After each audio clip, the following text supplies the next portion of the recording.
Hey, what's going on, everybody? Welcome back. In this video, we are looking at the MLB slate for Tuesday. We have 8 games on DraftKings, 8 games on FanDuel, starting at 7:05. So let's get started.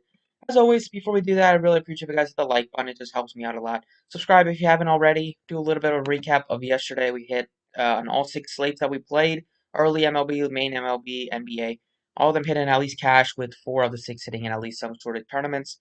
So very good day. Let's keep it going today. If you want to join us, you can visit the website, dfsprocess.net, or link is in the description. Check out Twitter for updates and to stay more in tune with what's going on.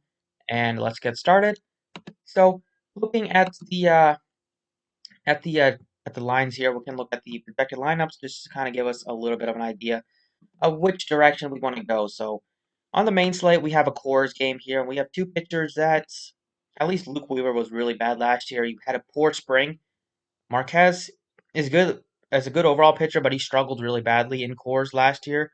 So I think you definitely can stack up both sides of this game. Marquez was fine against the Dodgers, but he did give up a lot of walks. He gave up 6 walks, which is definitely not a good sign. Maybe that was just an anomaly, but last year he had a 5.68 ERA at home compared to a 2.06 ERA on the road. In course against a Diamondbacks lineup, which isn't super powerful, but we do have some nice price tags on basically all these guys. David Peralta, cleanup hitter, 3,700. Marte's looking like he's a different player than he was last year. Maybe he's fully healthy this year. Escobar still gives you power. Rojas at the top of the lineup, just a cheap guy. And then Luke Weaver had a really bad spring. He had a fine, like, close to the spring strong, but he was really bad overall. He had over 7.859 ERA. He did have a lot of strikeouts, but Coors is definitely not the place where you kind of want to get on track if you're coming off of a poor year and a poor spring. So I do like the Rockies. Are probably my favorite stack, especially if you get like two, three, $3,500 or lower options at the top of the order with Tapia and Fuentes. I love the middle part of the lineup with Story, Blackman, and CJ Cron. All 3 of those guys give you a ton of power. So those would be the 3 that I really want to get to. And then you have a cheap catcher to kind of round it out. And then another stack is going to be the Blue Jays for me. They're facing off against the Rangers. Rangers gone off to a pretty poor start. Blue Jays looking good. Their lineup is powerful, and they're projected to have like a long reliever today, a lefty, and Hearn could see some like 3 or 4 innings of work. It looked like it was going to be Benjamin. Don't know if they changed it, but whoever they decide to go with, they're both lefties, and you got a lot of righty power on the Blue Jays with Hernandez, Gurriel mashes lefties. Hernandez mashes lefties. You have Guerrero, 4,400 first base, third base options. So those would be the 3 that I would like to get to, and even Simeon at the top of the order gives you a lot of upside. So Blue Jays also are a team I want to get to. And then the 4th stack would probably be like some combination of a couple of Rays, couple of Mets, maybe. Those 3 that I mentioned are the top teams I want to target. Dodgers 4.5 total. They're always going to get some sort of ownership, but I like Bassett as a pitcher. I don't think I'll really stack up the Dodgers today. And then the Padres, they probably will take a hit with their lineup with Fernando Tatis injuring his shoulder yesterday. He probably will be out for at least a couple games. They don't know how long he'll be out, but don't expect him to be in the lineup today, which just hurts them as a stack. They are facing Aaron Sanchez, who can get blown up at times, but I think they're just a couple of better stacks that I like. So looking at the pitcher options today, we have a lot of studs. A lot of these teams back to their base pitchers: Darvish, Kershaw, Giolito, Glasnow, all above 10K, or all above 9K. I like Giolito the most, followed by probably Darvish, then Kershaw, then Glasnow. You can make a case for Glasnow as well, but I will go with Giolito against the Seattle lineup. I just love what I see out of Giolito. I think he has a good chance to make a running for AL Cy Young this year. He just gives you so much strikeout upside, and looking at this lineup, pull up the numbers for you guys. It's very strikeout heavy. Lineup projected here, we have about a 25% K rate overall with some big K hitters in the middle of the lineup with France, White, Trammell. Very small sample size, but he has struck out 6 times so far. And then you have more Fraley at the bottom, and you're getting a super above average strikeout pitcher who strikes out both sides of the plate at a plus 30% clip, strikes out lefties at 35%. I love Giolito today. Go ahead and put him in. He's cheap at $9,300. Seattle has one of the lowest totals on the slate, with the Giants just being right below them by zero point 0.1 runs. So for the second pitcher, I'll probably go a bit cheaper. You definitely can go with a dual stud approach, but that could make it tough to get to some of the bats you want. I do like some of the upsides that I see out of these pitchers down here. Paxton is 8,100 if you wanted to double stack pitchers in this game. White Sox are a very scary lineup, but Paxton was racking up the Ks this year in spring, and overall he's a good strikeout pitcher. You could go with Freddie Peralta, who is also another stud strikeout pitcher, and he added like a different pitch this year. He added I believe, he added like a breaking ball, so you won't just have to rely on the fastball to strike out hitters, and that should definitely give him a bit of a bump, um, in terms of just being a better overall pitcher and lowering his ERA. I will put him in right now. I know the Cubs have a decent total, but looking at their lineup here, there's still some strikeouts in this lineup for Chicago. And if Peralta has a very good day, you could see him rack up like 10 plus strikeouts, like at least 8 or 9 strikeouts. He had a 39% K rate last year. You got guys with above 20% K rates with Happ, Contreras, Bryant, Peterson strikes out about 23% of the time. Baez 30 plus, Bodie 30 plus. So a very nice spot for Peralta to potentially get some strikeouts. He strikes out both sides at 38, 39%, and he's not just going to have to rely on the fastball as he did a lot last year. Relies on, I think he added a like a sinker or a splitter this year, so we will see how that helps him. I definitely think it will help him, and 76 for a guy that does give you a lot of upside is a spot that I am willing to go with. And then looking at some of the stack options, like I mentioned, it's kind of three teams looking at really heavily: the Diamondbacks, the Rockies, and the Blue Jays. Then you can mix in a couple of like Mets, you can mix in a couple of Rays, mix in like a Padre or two, but those three teams I want to focus on mainly. So first base option, I will go with like TJ Crone. Just like his price tag if he's batting like fifth in the lineup, just right in front of a couple of guys that potentially could be on base all game long with Blackman and Story. He's a guy that does give you a lot of power. He's better against righties. I mean, he's better against lefties, but it doesn't really matter in terms of just getting a cheap guy in cores. The Rockies put up a lot of runs. I expect Crone to be able to do some damage here. And it's not like he can't hit righties. And up here for the projected Rockies team, you see that Weaver gave up a plus 200 ISO to both sides of the plate. He gave up a lot of hard hits in that span. 52% hard hit rate to righties. Good sign for Crone, and he throws his fastball plus 50% of the time. Crone, one of the better fastball hitters on the team. 253 ISO. First career 54 batted ball events. So I do like Crone as just a cheap first base option today. Next up, second base, like just looking at some of these teams to stack here, you can look to Rojas, Escobar, if you wanted to stack up cores. If you wanted to go with some Blue Jays here, you have Simeon projected to bat at the top of the order, and then you could look to like maybe the Padres here with Cronenworth. If he bats leadoff again, he's only 3,600. But I do like.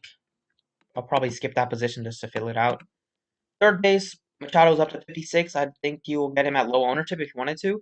I'd rather go to guys like Guerrero, save a lot of money, go to like um, maybe go with Moncada, but I don't really want to target Paxton too much. But we know the White Sox do have a lot of power against lefties, so it would be a nice tournament option stack.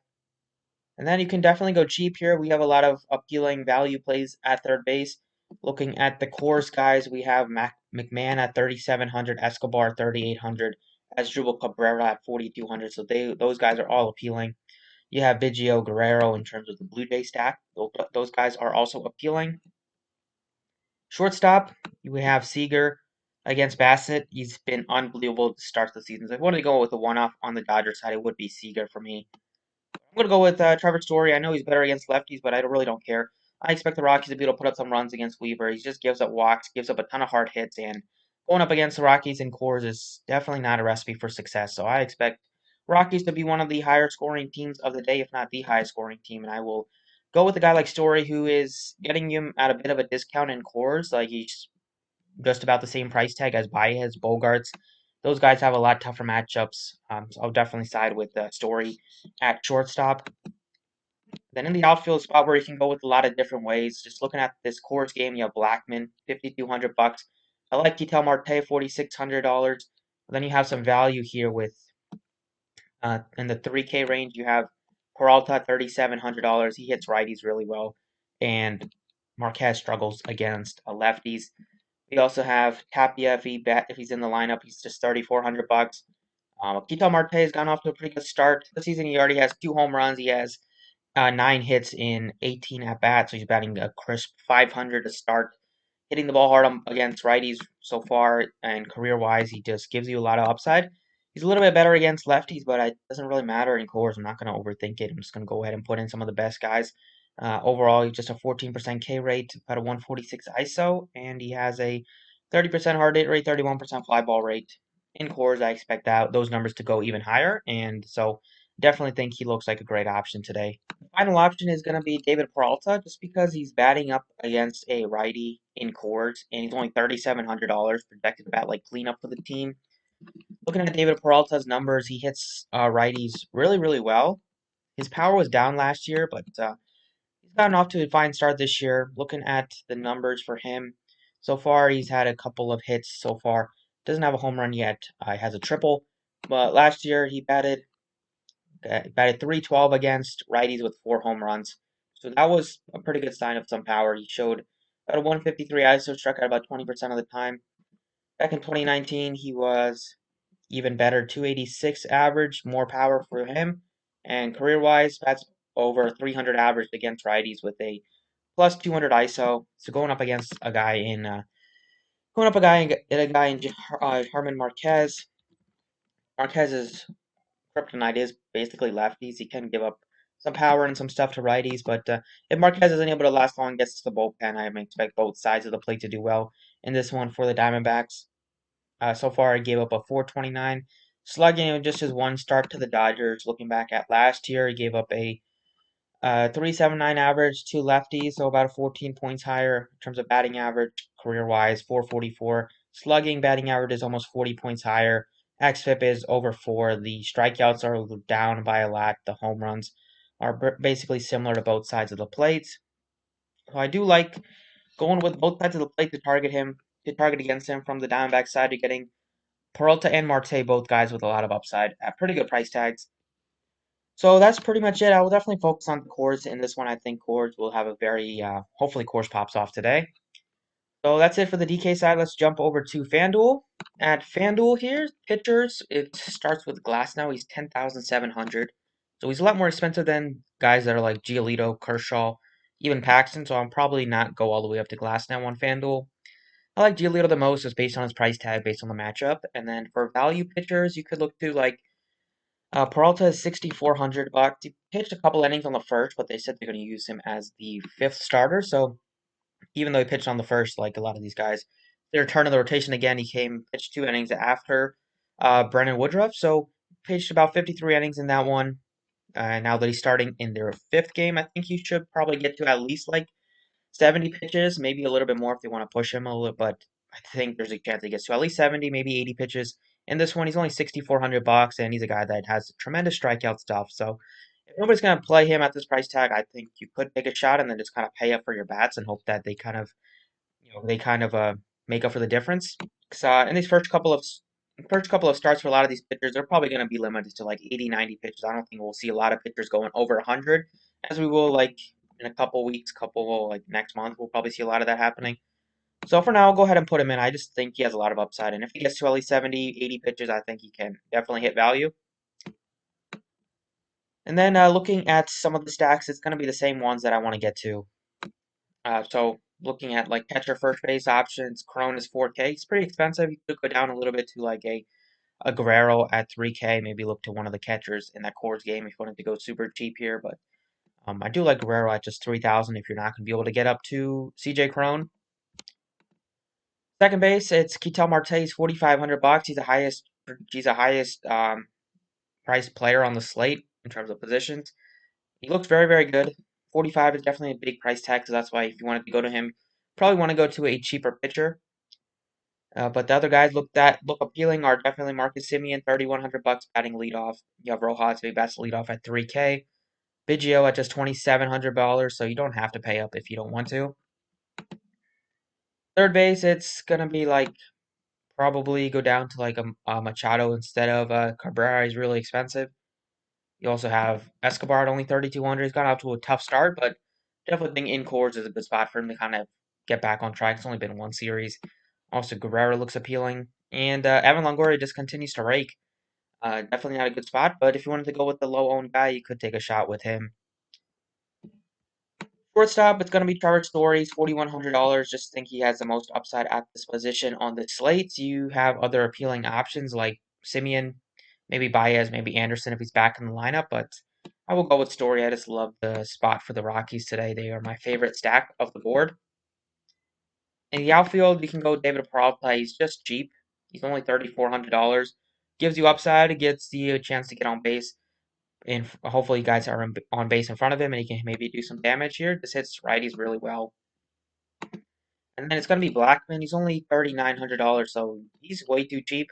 You have a bunch of guys that are more expensive than him, especially like Marte, Betts, Gallo, Yelich. 39 is definitely a nice price tag. You would expect him to be at least 4K, maybe a little bit more than that in terms of going up against Coors, going up against Luke Weaver, who's been garbage to lefties. Righties gives up a lot of hits and a lot of hard contact, but lefties giving up a ton of power and a ton of damage as well. Blackman hits righties really well, and in Coors he's just been a monster. So he's gonna be one of my favorites to pay up for at the outfield spot. And that is basically it for the video. Thank you guys for watching. Best of luck, and I'll catch you all later.